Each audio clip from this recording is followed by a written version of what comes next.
Hello everyone, it's Mr. Rao, and today I want to talk about solving one-step equations. And these equations are called one-step because they can be solved using one step. And by step, I mean one operation. Remember, to solve equations, we use the inverse operation that is being performed on it. So that's the opposite operation that is currently being performed on it to isolate the variable. That means to get the variable all by itself. We want to find out what does x have to equal in this instance in order to make this side equal to this side. Remember, that's what an equation is.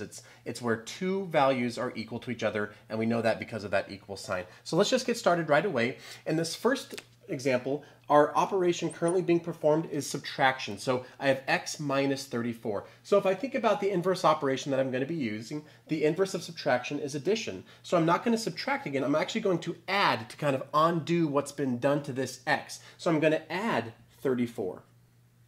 But remember, I want to keep this in balance. I don't want one side of the equation all of a sudden to fall out of balance and not equal the other side. I want both sides, both quantities to be the same. So if I add 34 to one side, I need to add 34 to the other side of the equation. And that's the step. My one step in this case is adding 34 to both sides of the equation. A negative 34 and a positive 34, that's 0. So I'm left with just x on the left side of the equal sign, which is exactly what I want. I want to isolate my variable. In this case, my variable is x. So it's on one side of the equal sign is just an x, and then on the other side of the equal sign, I just need to add these. 2 plus 4 is 6, and 5 plus 3 is 8. So there we have it. X equals 86.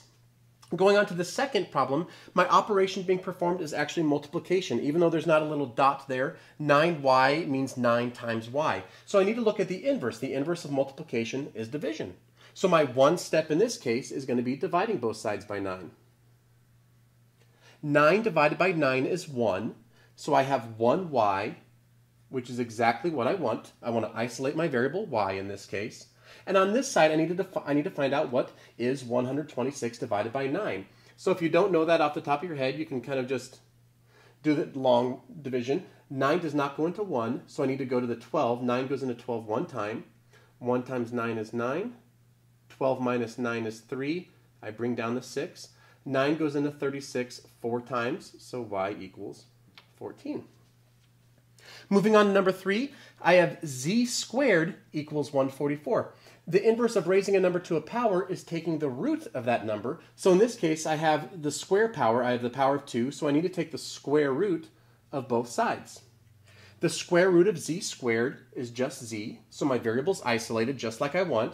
And the square root of 144, that's asking what number times itself would equal 144, and in this case that number is 12. It's a good idea for squares because those are a little more challenging. It's a good idea to have them memorized, probably at least 1 through 15. You want to know what is 1 times 1, what is 2 times 2, what is 3 times 3, all the way up to 15, and that would help you do these in your head a little bit.